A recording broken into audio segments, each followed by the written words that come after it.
కృష్ణాష్టమి అసలు అంటే ఏంటి స్వామి? అసలు ఎలా వచ్చింది కృష్ణాష్టమి? కృష్ణాష్టమి కృష్ణ స్వామి యొక్క జననం వల్ల చాలా మంది మరి సంస్కృతం రాక అవి చదవక ఇబ్బంది. అంతేకాని ఆ రోజు రోజంతా ధ్యానం చేసుకొని రోజంతా కృష్ణస్వామి యొక్క స్మరణ చేస్తూ అంటూ ఉంటారు కదా స్వామి, ప్రసాదాలు పెట్టేసి మనమే మీరే తినేస్తారు దేవుడు తింటాడా అనేసి. అందులో ఉండే వాళ్ళు ఆగ్రహిస్తారు తల్లి. దేవుడు ప్రతి వారం మీరు ఏది పెడితే అది తీసుకుంటారు.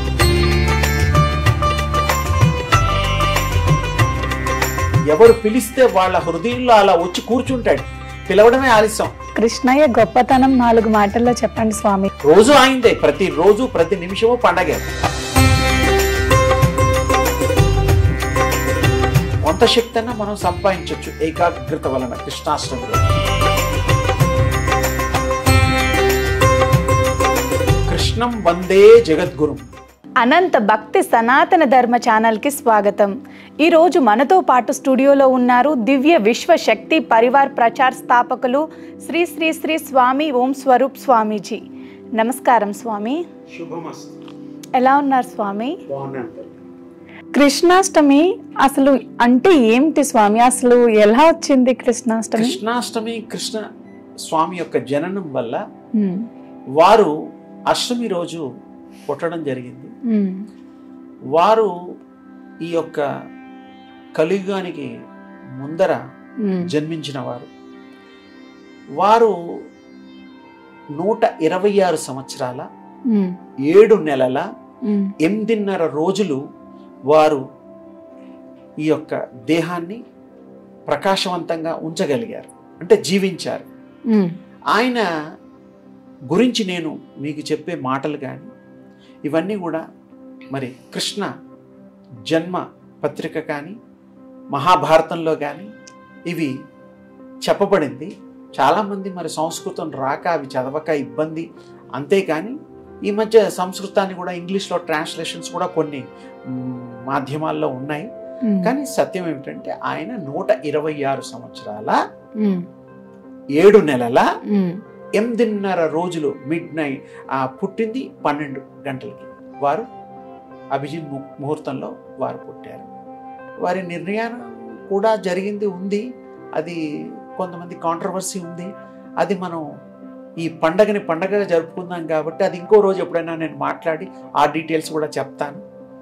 కానీ గొప్ప జన్మ, అష్టమ గర్భుడు ఆయన దివ్య శక్తితో ఆయన జననం జరిగింది. మరి కృష్ణుడి గురించి తెలియని వాళ్ళు ఎవరు ఉండరు. ఇప్పుడు మనం జరుపుకోబోయే పండగ చాలా గొప్ప పండగ. ఆయనకి ఇష్టమైన ఫుడ్ గురించి కూడా కొంతమంది తర్జన భర్జనలు అవుతుంటాడు. వెన్న చాలా ఇష్టం, మిగతా పాలు అవన్నీ, వెన్న చాలా ఇష్టం ముఖ్యంగా. అందుకే లడ్డూలు కూడా చేస్తుంటారు. బాలగోపాలం అని ఇంట్లలో చేస్తూ ఉంటారు. మన సంతోషం కోసం ఏదైనా భగవంతుడు అన్నిట్లో తింటాడు, అన్నిట్లో ఉంటాడు. కానీ ఆయనకి ఇష్టం చాలా మనం వెన్న. అసలు ఎలా జరుపుకోవాలి స్వామి కృష్ణాష్టమి? మామూలుగా ఇప్పుడు 12 గంటలకి మనం ఆ రోజు కృష్ణాష్టమి రోజు ఆ రోజు రోజంతా ధ్యానం చేసుకొని రోజంతా కృష్ణస్వామి యొక్క స్మరణ చేస్తూ ఆయన్ని మనం చూస్తున్న భావన చేస్తూ కనుక గడపగలిగితే ఆ రోజు కృష్ణస్వామి ఎలాగైతే అప్పుడు పుట్టాడో అదేవిధంగా నీలో కూడా శక్తి అనేటువంటిది జననం కలుగుతుంది, పుడుతుంది, ఆవిర్భావం జరుగుతుంది. మనం ఆ దృష్టిలో ఉంటే కృష్ణస్వామి అంత శక్తి కాకపోయినా కొంత శక్తి అన్నా మనం సంపాదించవచ్చు ఏకాగ్రత వలన కృష్ణాష్టమి రోజు. ఈ పనులన్నీ ఏదో నామినల్గా చేయండి, ధ్యానం ముఖ్యంగా చేయండి. ఆ కృష్ణస్వామి అనుగ్రహం 100కి 100 పాళ్ళు మనకి కలుగుతుంది. ఎందుకంటే ఆయనను ధ్యానం చేస్తున్నాం కదా. ఆయన జన్మించిన రోజు విశేషంగా ఉంటుంది. అందుకని ఇప్పుడు మనకి అవకాశం వచ్చింది. తప్పకుండా ఆ స్వామిని ఆ కృపతో చెప్పిన 126 సంవత్సరాల 7 నెలల 8.5 రోజులు అది చెప్పడానికి కూడా అది చాలామందికి కరెక్ట్గా అప్పటి కూడా చరిత్రకారులు ఉండేవారు. కానీ కొంతమంది ఆధారాలు తగ్గి అందివ్వడంలో కొన్ని పెరపెచ్చులు మిస్అండర్స్టాండింగ్స్ ఉన్నాయి. ఇది మాత్రం మహాభారతంలోది కృష్ణ స్వామి వారి యొక్క జననం సంబంధించింది. ఇది కరెక్ట్. ఆ ఉట్టి లాగుతూ ఉంటారు కదా స్వామి, కార్యక్రమాలు కూడా అవన్నీ మన సంతోషం కోసమే. కృష్ణస్వామి ఏం చేయలేదు ఆ పనులు. మన సంతోషం కోసం ఏమో రంగులు పూస్తాం. హోలీ కూడా కృష్ణాష్టమి రోజు కొంతమంది హోలీ కూడా ఆడతారు. అసలు ఈ పండగ అంతా నార్త్ లో ఎక్కువ చేసేవాళ్ళం, మనం తక్కువ చేసేవాళ్ళం. ఇప్పుడు ప్రపంచమంతా కృష్ణ మరి హరే కృష్ణ హరే కృష్ణ మరి చాలా అద్వితీయంగా, అమోఘంగా, అనంతంగా మనం కృష్ణ ప్రేమని మనం పొందుతున్నాం. కాబట్టి కృష్ణుల వారి యొక్క అనుగ్రహాన్ని పాత్రులు అవుతాం. కాబట్టి తప్పకుండా కృష్ణస్వామిది ఆ రోజు ఎక్కువ టైంని మనం మెడిటేషన్లో గనక చేస్తే ఆయన ముఖ్యంగా అనుగ్రహిస్తారు. ఎందుకంటే ఆయన రోజు కదా, రోజు ఆయనదే, ప్రతిరోజు ప్రతి నిమిషము పండగే చేసుకునేవాడికి. ఈ పండగలు కూడా అలాగే వచ్చాయి. అందరూ రోజు ఈది బాధలు, అప్పట్లో ఆహార విహారాలు చాలా ఇబ్బందిగా ఉండేవి. కానీ పండగంటూ పెడితే 10 మంది రావడం, ఆ రోజు 10 పచ్చడి మెతుకులు కాకుండా 10 స్వీట్స్ అని, పాయసం అని, 4 రకాల కూరగాయలు తినేవాళ్ళం. అంటే ఆ పండగ పేరుతో. ఈ పండగప్పుడు కొత్త బట్టలు వేసుకోవడం, ఇవన్నీ కూడా మనం సంతోషపడడం కోసం, ఇందుకోసమే. రోజు డబ్బున్న వాడికి రోజు డ్రెస్ కొనుక్కుంటాడు కదమ్మా, రోజు మంచి ఫుడ్ కొనుక్కోగలడు, మంచి తినగలడు. లేని వాళ్ళు అనేది కాదు. అప్పట్లో ఆ పద్ధతుల్లో అందరూ సుఖంగా ఉండడం కోసం, అందరికీ ఆధీనంలో దగ్గరగా ఉండే ఆహార విహారాల కోసం అది నిర్ణయించబడింది పండగలు. ఆ పండగలు కూడా అర్థం ఉంది, పరమార్థం ఉంది, కాదనడం లేదు. ఒక్కో దేవుడికి ఒక్కో పండగ, కార్తీక మాసంలో ఒక పండగ, ఇప్పుడు శ్రావణ మాసంలో అమ్మవారి పండగ, రకరకాలు ఉన్నాయి. అవన్నీ కూడా ఏంటంటే అలానన్నా కూడా ఆ దేవుడికి దగ్గర అయ్యి ధ్యానం చేస్తారని పెట్టారు. మనం ఎప్పుడైనా చేయొచ్చు, 365 రోజులు ధ్యానం చేయొచ్చు. 365 రోజులు అమ్మా నాన్నని చూడడానికి ఒక రోజు ఉంటుందా? లేదు. జన్మనిచ్చిన తల్లిదండ్రుల్ని ఎప్పుడైనా చూడొచ్చు. అలాగే ఈ భవిష్యత్తుని, ఈ యొక్క ప్రపంచాన్ని సృష్టించిన ఆ స్వామి అమ్మవార్లు, వాళ్ళని ఎప్పుడైనా తలవచ్చు, ఎప్పుడైనా మనం వశం చేసుకోవచ్చు, ఆ ప్రేమని పొందొచ్చు, మనం ప్రేమించవచ్చు. మీ మాటల్లో కృష్ణయ్య గొప్పతనం 4 మాటల్లో చెప్పండి స్వామి మా ప్రేక్షకులకి. కృష్ణుడు సర్వశక్తిమంతుడు. కృష్ణం వందే జగద్గురు. ఈ జగత్తుకి కనిపించే ఈ లోకాలకి, సృష్టి ఆవిర్భావానికి ఆయన యొక్క కృపతో జరిగినటువంటి దివ్య శక్తి సంపన్నుడు ఆయన. ఆ రూపం ధరిస్తే మనం నెమలిపించం పెట్టుకుంటే కృష్ణుడు అనుకుంటున్నాం. అది మరి విష్ణు అవతారం కూడా మరి ఆయన అంశే కదా. ఈ అవతారాలన్నీ కూడా కృష్ణుడు అనేటువంటి వ్యక్తి ఆయన ఒక విశేషమైన శక్తి. ఆయన్ని ఉపాసన చేసినప్పుడు ప్రతిదీ మీకు కలుగుతుంది, ప్రతిదీ పొందుతారు, ప్రతి విషయంలో జయం అవుతారు. అందుకోసం కొంతమంది ఫోన్లలో కూడా హరే కృష్ణ అంటూ ఉంటారు. ఫోన్లలో మాట అంటే అట్లానన్నా ఆ నామాన్ని వాళ్ళు పలకి పుణ్యం చేసుకుందామని సంపాదించుకోవాలి. హలోకి బదులు హలో అంటే ఏమిటంటే ఓ మనిషిని తట్టినట్టు, నిద్రపోయేవాడిని తట్టినట్టు, లేకపోతే వెళ్ళే వాళ్ళని పలకరించినట్టు హలో అంటారు. ఇది భగవంతుడితో లింకప్ అయ్యేటువంటి నామం. అది కృష్ణనామం, రామనామం, ఏ నామమైనా ఆ భగవంతుడి యొక్క మనకి కాంటాక్ట్ కలుగుతుంది. ఫోన్ ఎత్తిన వెంటనే హలో అని అప్పుదులు దేవుడి నామం పలికితే ఏం ప్రయోజనం ఉంటుంది స్వామి? కృష్ణ అనొచ్చు, చక్కగా అంటారు. ఇప్పుడు కృష్ణ భక్తులంతా హరే కృష్ణ అంటాడు, జై కృష్ణ అంటారు, అంటారు. ఇప్పటికీ నేను ఎన్నోసార్లు వింటూ ఉంటాను. తప్పులేదు, అది మంచిది. ఇంకో వేరే మాటలు మాట్లాడకండి, ఇది మంచిది కదా. అది కృష్ణస్వామి సంపూర్ణ అనుగ్రహం మన మీద ఉంటుంది. సమస్య లేనే లేదు, సందేహం లేనే లేదు.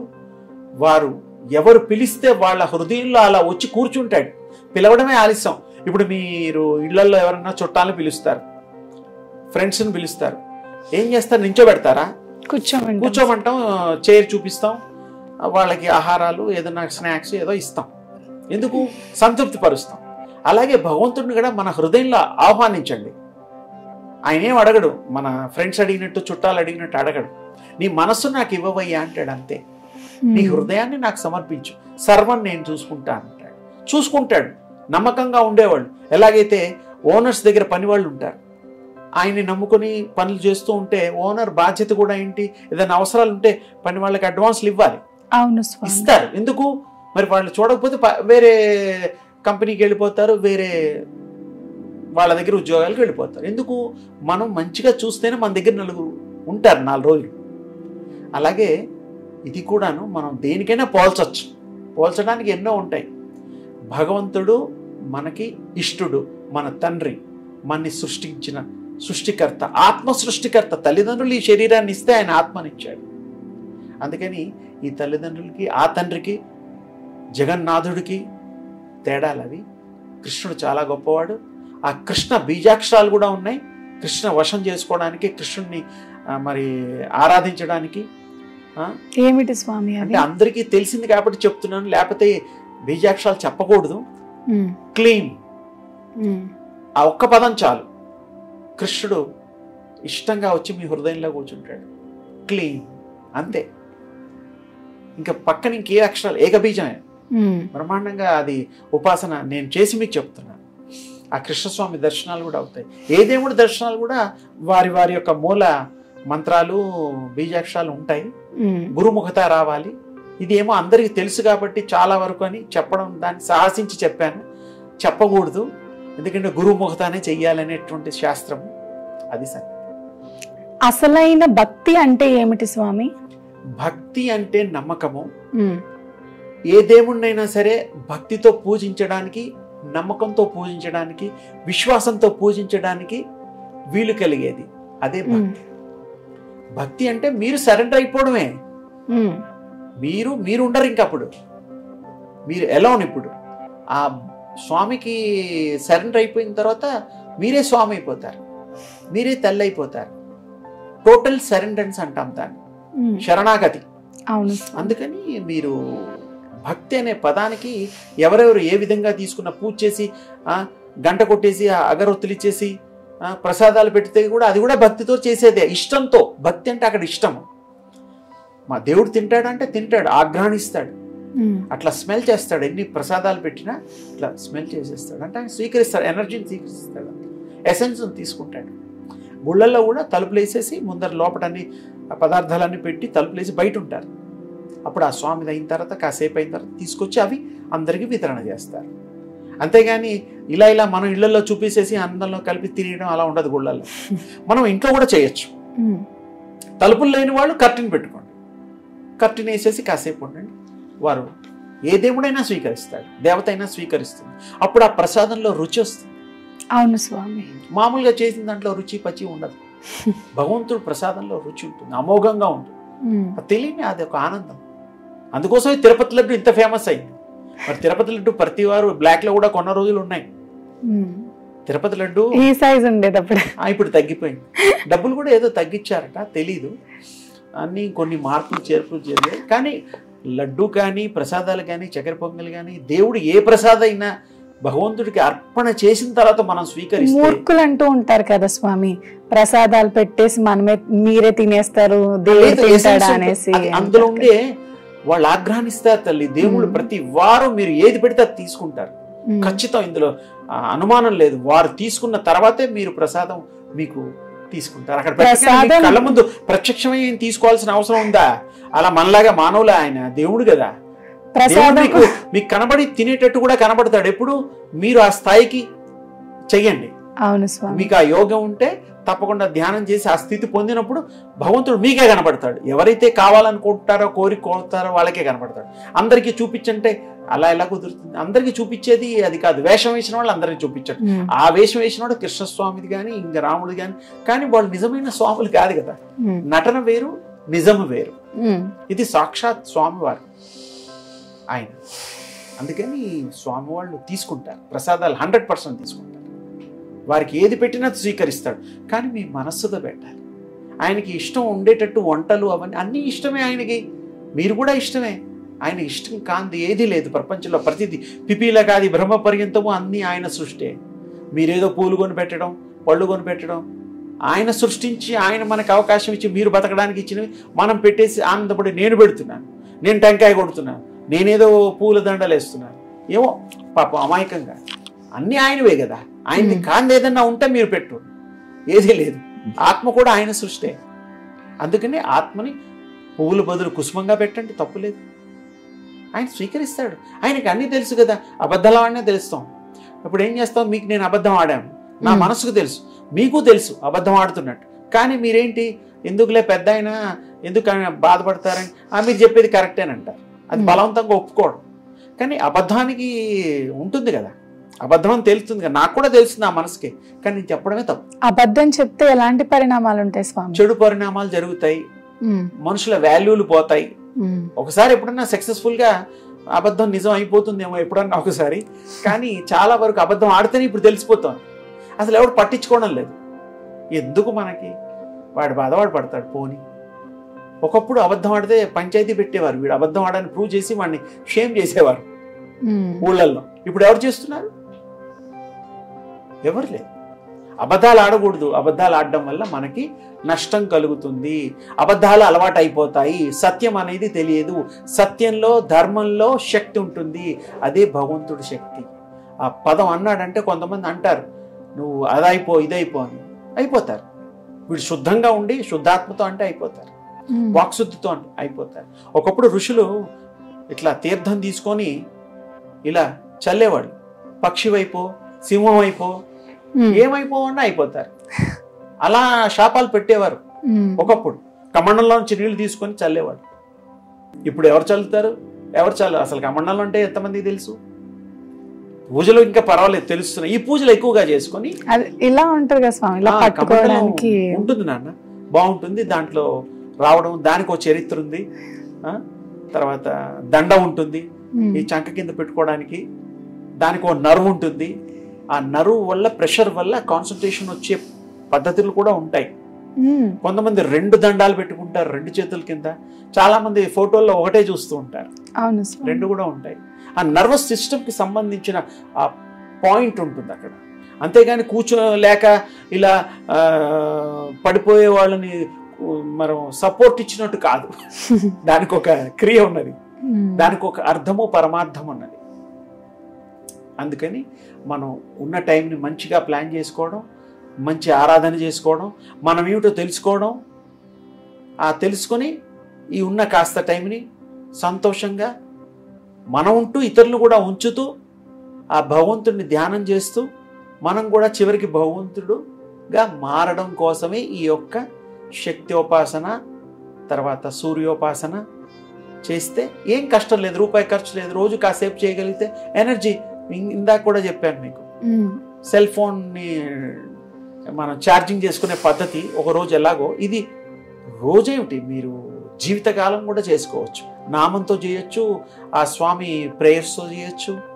ఆ స్వామిని తలుచుకోండి చాలు, అన్ని పనులు అయిపోతాయి. అన్ని పనులు ఎలా అవుతాయంటే మీరు శుద్ధంగా ఉంటే, మీరు ఫిల్టర్ అయితే, మీరు ప్యూర్ అయితే అవుతాయి. పైకి అన్నీ అనేసి కాలేదు నాకు ఆ పని అంటే కాదు, ఎందుకంటే మీకే తెలుసు నువ్వు మీరు పూర్తిగా న్యాయం చేయలేదు. అలాంటివి ఉంటాయమ్మా. చాలా దివ్యంగా చెప్పారు స్వామి. నమస్కారం. శుభం.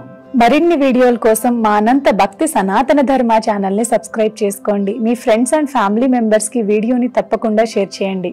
నమస్కారం.